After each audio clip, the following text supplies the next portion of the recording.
Olá, estamos aqui de volta para dar a continuidade à nossa aventura com a física.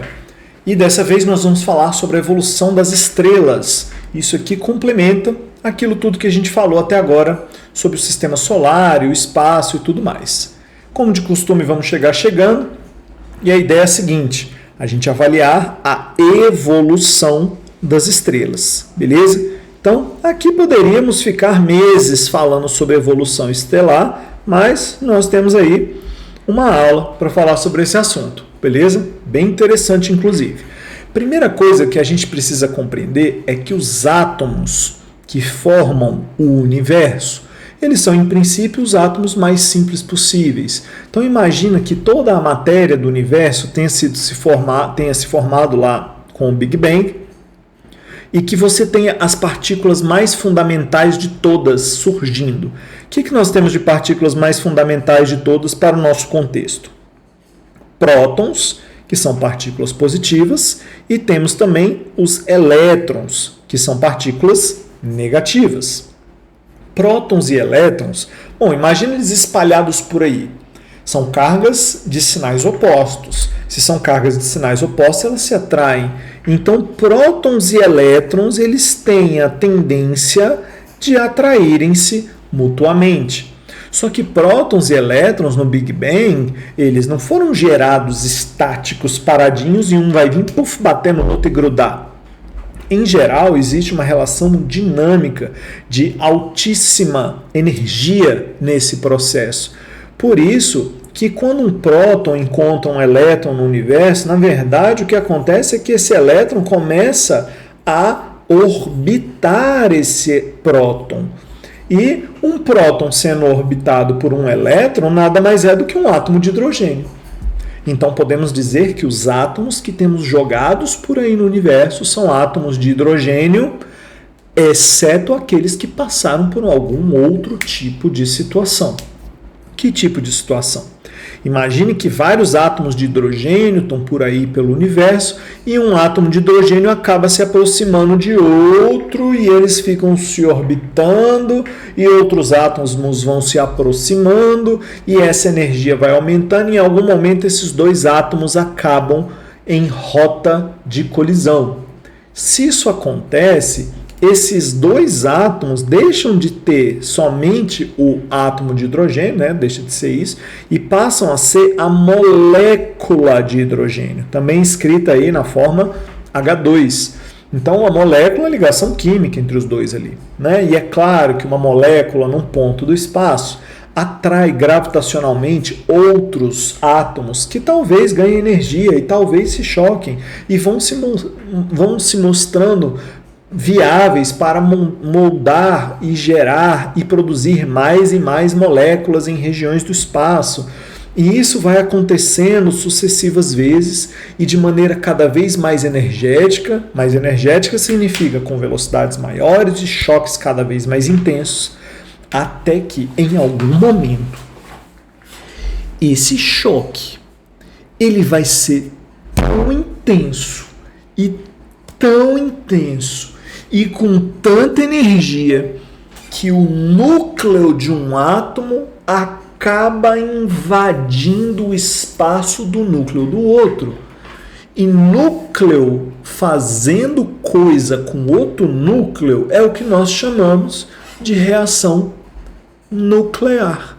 Uma reação nuclear, no caso em que dois núcleos, ao se encontrarem com muita energia e muita velocidade, você vê que tem que ter energia pra caramba, esse processo acontece durante milhões, talvez bilhões de anos para conseguir ganhar tanta energia no processo, mas que com a imensidão do universo isso não é nada.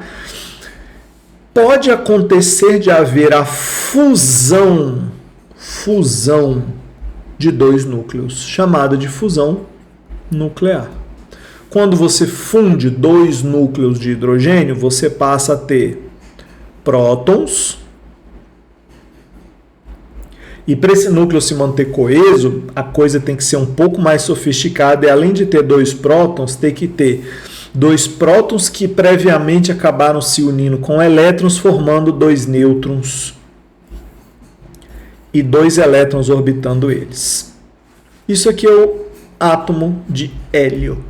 Então, o processo de fusão nuclear é isso. São dois átomos de hidrogênio que acabam se chocando, formando um átomo de hélio. Né? O hélio é um elemento interessante porque ele é muito estável, né? E se ele é muito estável, significa que ao juntar dois átomos de hidrogênio, foi liberada grande quantidade de energia. Então, por quê? Se juntos eles têm pouca energia, significa que separados eles tinham mais. Então, quando dois átomos de hidrogênio se unem para formar um átomo de hélio, por meio da fusão nuclear, a gente vai ter grande liberação de energia, beleza? E é exatamente isso aqui que acontece nos núcleos das estrelas.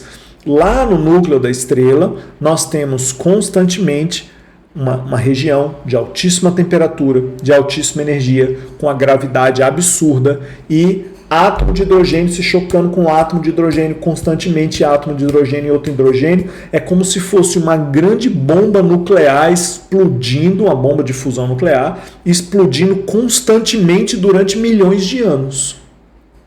É isso que a gente tem acontecendo no núcleo das estrelas. E é por isso que as estrelas emitem energia. Essa energia a gente vê aqui do nosso Sol como sendo energia luminosa, mas é muito mais que isso. Muitos tipos de radiação diferentes são emitidos quando esse processo aqui acontece. É claro que não é qualquer lugar do universo que esse processo vai ficar acontecendo assim. Não é do nada que essas coisas acontecem. Normalmente você tem regiões em que existe um acúmulo maior, um acúmulo favorecido aí dessa matéria, e esse acúmulo vai naturalmente permitir que essas coisas aconteçam. As regiões do universo que tem esse acúmulo são conhecidas como nebulosas. Então, normalmente as estrelas começam em regiões como essa aqui.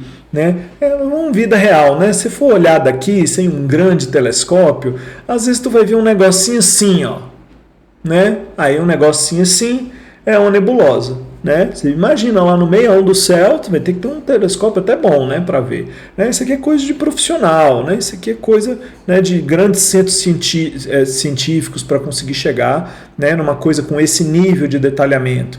Né? Mas dados normalmente desses centros, desses grandes centros, são públicos, então você consegue ter acesso às fórmulas matemáticas que dão origem a essas imagens, beleza? Né? A foto mesmo, guardar como se fosse uma galeria de fotos, isso aí somente depois da produção mais artística mesmo, até porque grande parte dessas informações que compõem essas fotos super bonitas são composições de radiação que o nosso olho não enxerga, né? Então, provavelmente, se for ver uma nebulosa em algum lugar, você vai ver um negócio tipo isso aqui, né? E o que é isso? Isso aí é uma região com bastante poeira e gás, e ela é o berço do surgimento das estrelas. As estrelas surgem nessas regiões porque essas regiões têm um acúmulo de matéria, e esse acúmulo de matéria está dinamicamente envolvido naquele processo que a gente tem, beleza? Alguns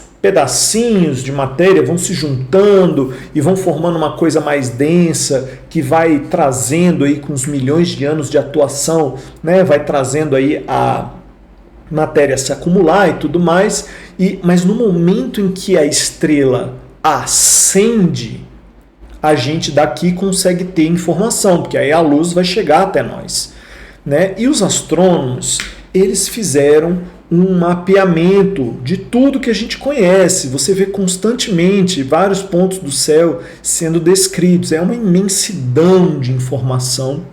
Então, os centros científicos é inviável você listar tudo. Porque se você dá um grande zoom num pontinho desse daqui, na verdade, um pontinho desse pode significar um monte de coisas. Deixa eu te mostrar isso por meio de uma simulação. Imagina aqui o céu noturno, eu estou de novo aqui no Stellarium, imagina o céu noturno, e aí você está olhando aí ao redor, né, e você escolhe um pontinho para você olhar mais de perto. Né? Se você tivesse um super telescópio, você conseguiria ver. Né? Vamos chegar aqui, ó, por exemplo, aqui onde está escrito Vega, vamos chegar lá pertinho, ó. Vamos chegando mais perto. Ó. Imagina que você fosse capaz de dar um super zoom por aqui. né? Ele está mostrando aqui uns trenzinhos que estão voando aqui ao redor da Terra. É o satélite Starlink que está passando ali. Ó, vamos chegar mais perto. Ó, você vai chegando mais perto e vai tendo mais detalhes e outras coisas ao redor vão surgindo, né? E outras coisas vão aparecendo, né? E a gente vai chegando aqui e vai vendo que tem outras coisas aqui ao redor, né? E aí você vai vendo que tem umas coisas aqui ao redor dela também, e tem uma outra coisa aqui em volta. Então, conforme você vai chegando perto, você vai percebendo que as coisas elas têm uma riqueza de detalhes imensa, né? E os astrônomos eles tendem a procurar os detalhes dessas coisas bem de pertinho, de fato, né? Se a gente volta um pouquinho aqui, ó, e vai procurando outros pontinhos que estão aqui ao redor, né? Ó, tô indo para trás aqui, ó. Vamos pegar, por exemplo, esse conjunto de estrelas aqui, ó. Quem olha de longe, ó, tá vendo aqui como sendo um pontinho.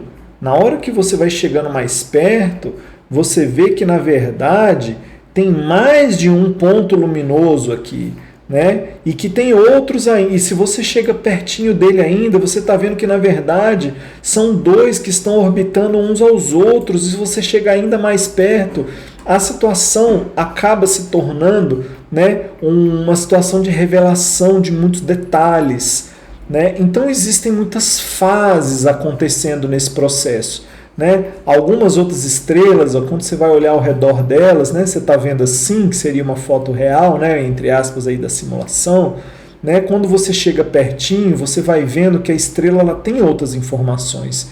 E tipo, não dá para tu ficar fazendo zoom. Olha o que nós estamos vendo, cara, né? É realmente uma coisa, né, de muita riqueza de detalhes que a gente está vendo aqui.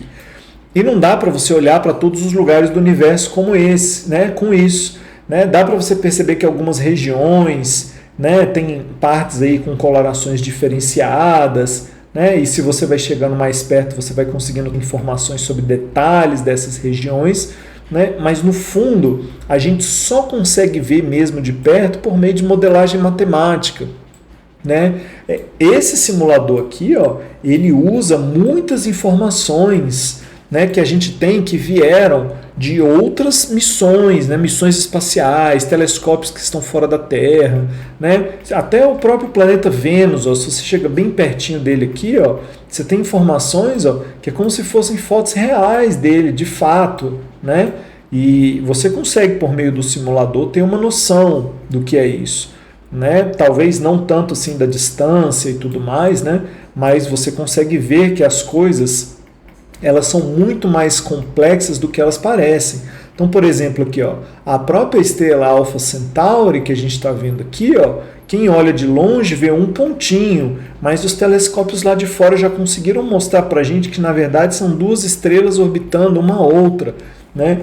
Então, essas informações, elas fizeram os astrônomos pensarem o seguinte: vamos olhar para o céu e vamos ver todos os pontos luminosos e vamos tirar as principais informações sobre esses pontos luminosos. Tudo bem?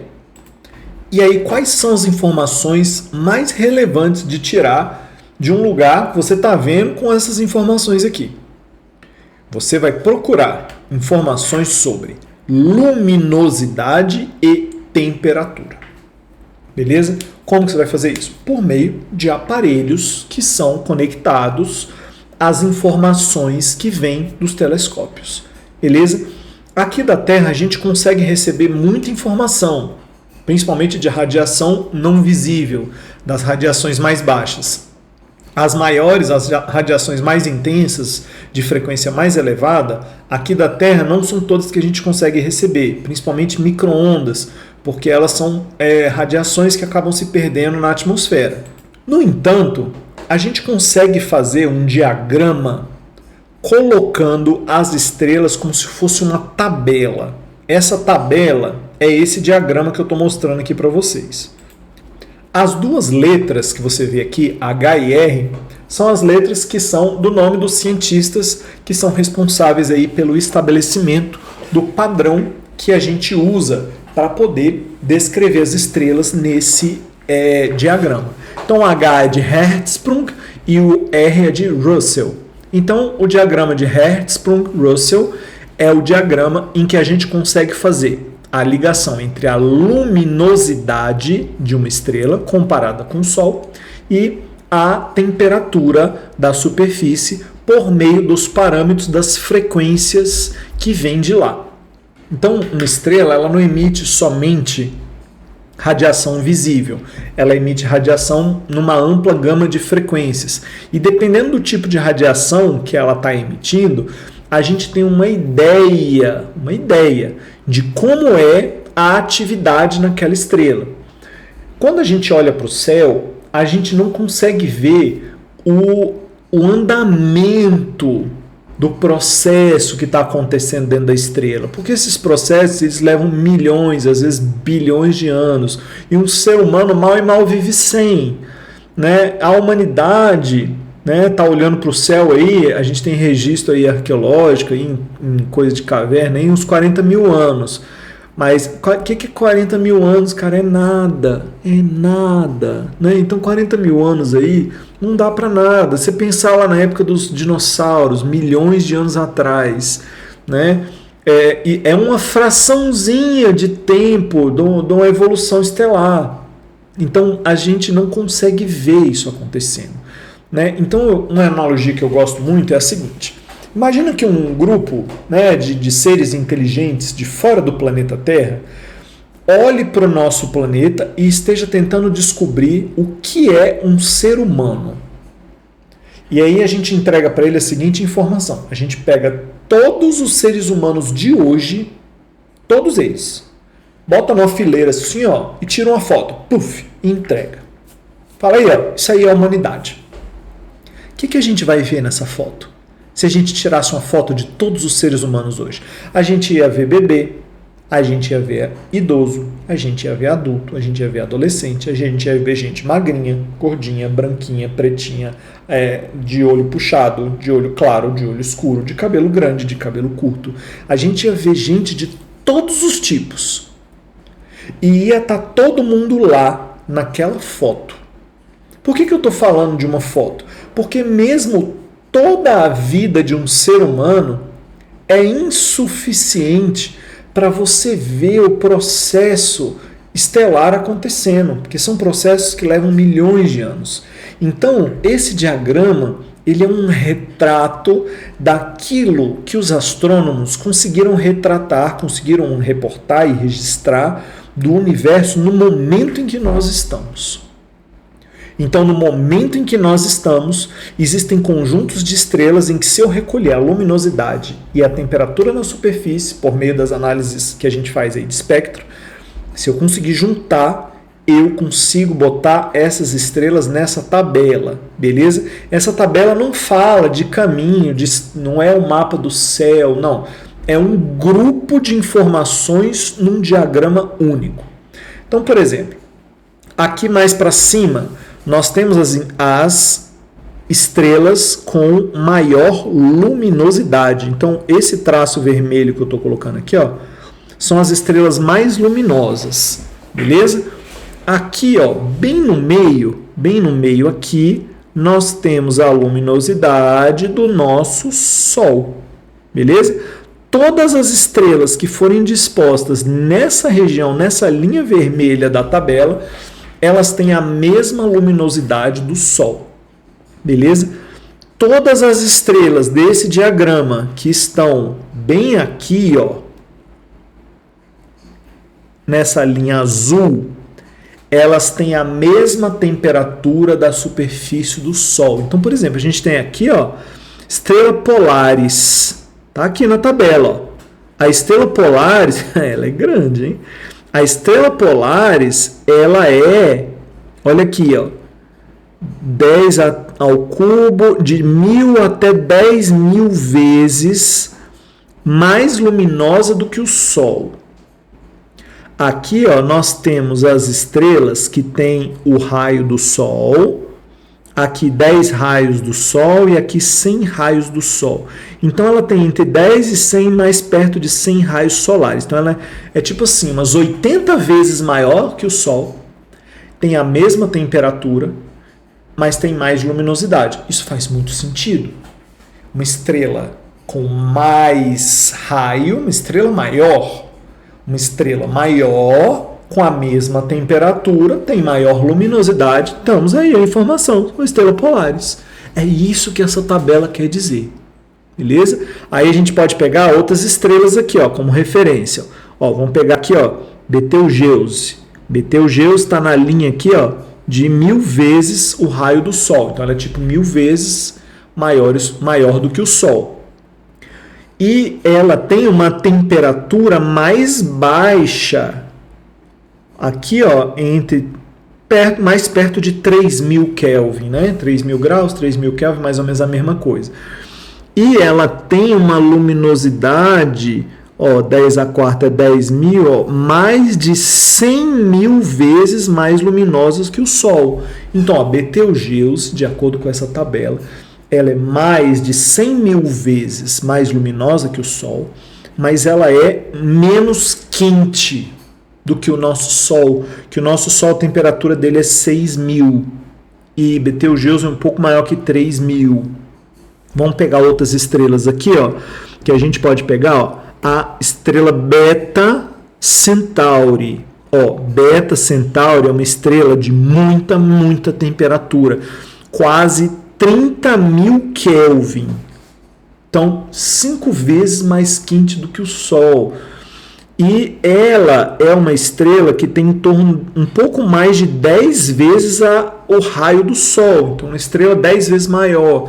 E ela é muito mais luminosa. Aqui, ó, tá vendo? Uma estrela com 100.000 vezes mais luminosidade que o Sol. 10 a quinta. 10 vezes 10 vezes 10 vezes 10 vezes 10, 100.000 vezes maior. Né? 10 vezes 10, 5 vezes. E os astrônomos foram percebendo o seguinte: as estrelas que estão nessa região da tabela, veja, isso aqui não é o universo não, tá? Isso aqui é a tabela. As estrelas que estão nessa região da tabela são estrelas jovens.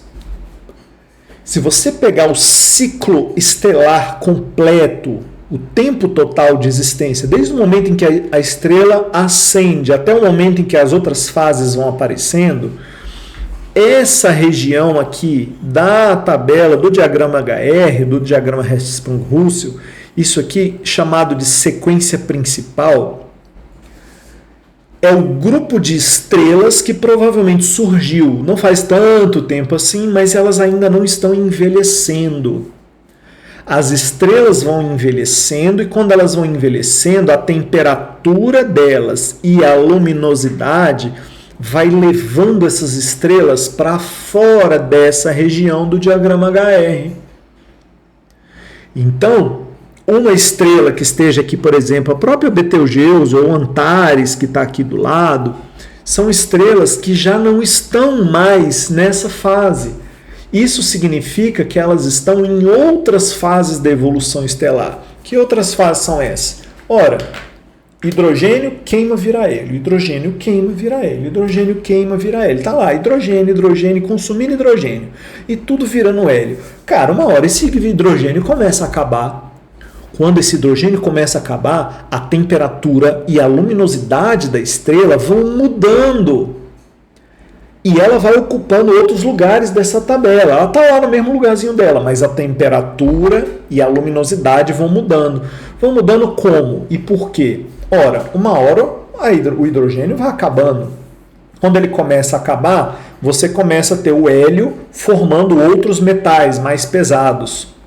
E aí a estrela, depois de acontecer tudo isso com ela, ela pode passar por duas mudanças, né? Dependendo da massa dela. As estrelas mais leves acabam dando origem a corpos celestes muito compactos e também luminosos. Um deles é as chamadas anãs brancas. Então a gente tem aqui na nossa tabela, né, essa região que mostra aqui as anãs brancas. Como você pode ver, são estrelas relativamente pequenas, ou seja, são objetos celestes muito compactos e são, ou seja, 0,01, em torno de 1/100º do tamanho do Sol, mas com temperaturas muito elevadas. Isso mostra que houve uma altíssima compactação né, desse material, e ele acaba sendo bastante luminoso, mas não tão luminoso quanto o Sol. Né? É menos luminoso do que o nosso Sol. Por isso, está nessa região da tabela. Beleza?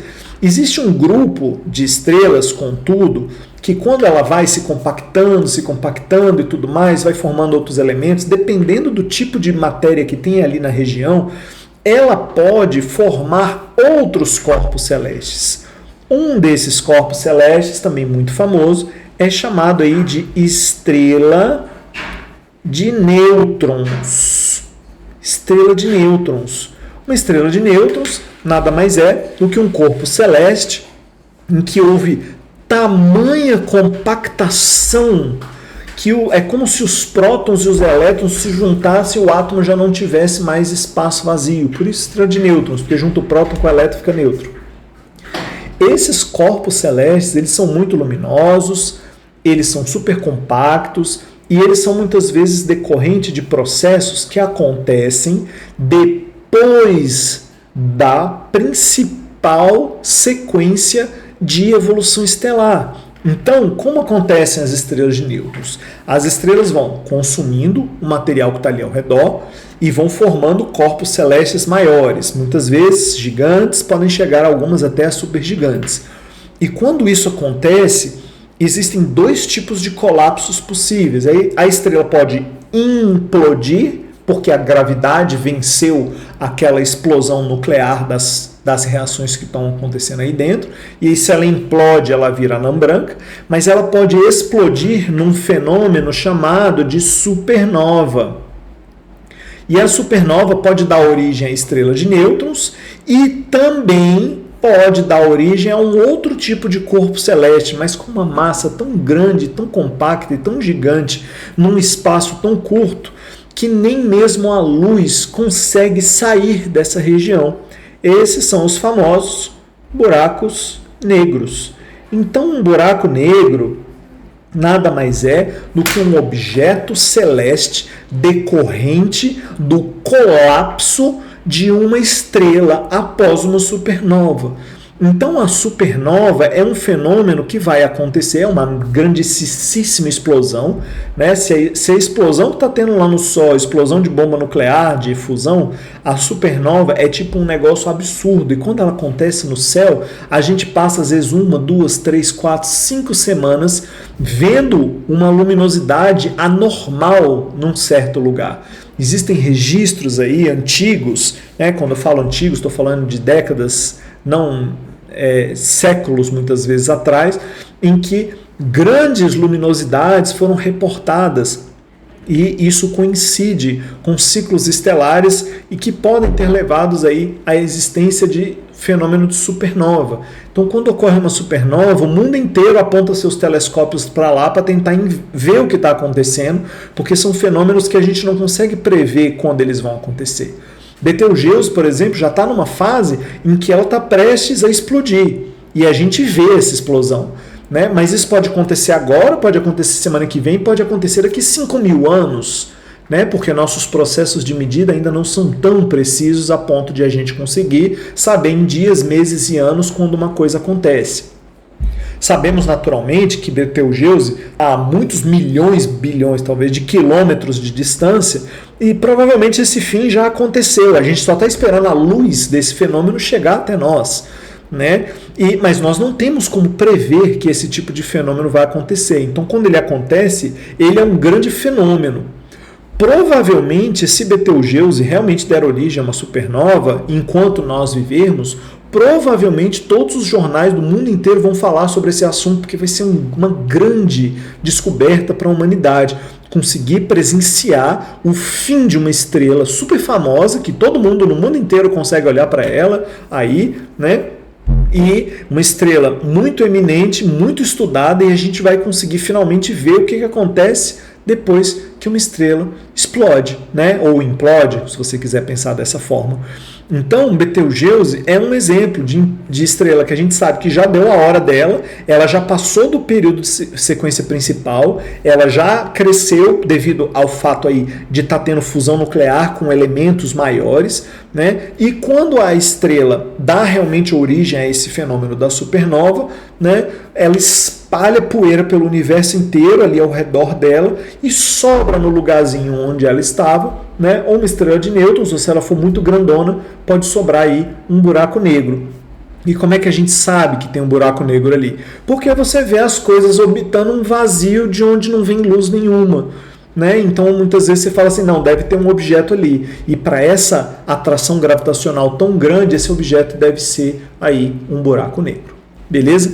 Então, essa é a ideia da evolução estelar. É você ver a nuvem de poeira e gás dando origem às primeiras reações nucleares e as reações nucleares dando origem ao surgimento da estrela, e depois que a estrela surge ela vai evoluindo porque a matéria vai acabando, e quando a matéria vai acabando ela vira ou uma anã branca ou ela dá origem a uma supernova. Se acontecer a supernova, se ela for menorzinha, vira estrela de nêutrons depois da supernova, é como se a supernova explodisse e sobrasse no meinho dela ali uma estrela de nêutrons devido à grande compactação desse processo, ou essa compactação é tão extrema, mas tão extrema, que em vez de uma estrela de nêutrons surge um buraco negro. Beleza? Então, esse aí é o resumo do resumo, né, da ideia de evolução estelar, e eu acredito que isso aí consegue ampliar bem as ideias acerca desse assunto. Obrigado pela atenção, valeu, até mais, fui!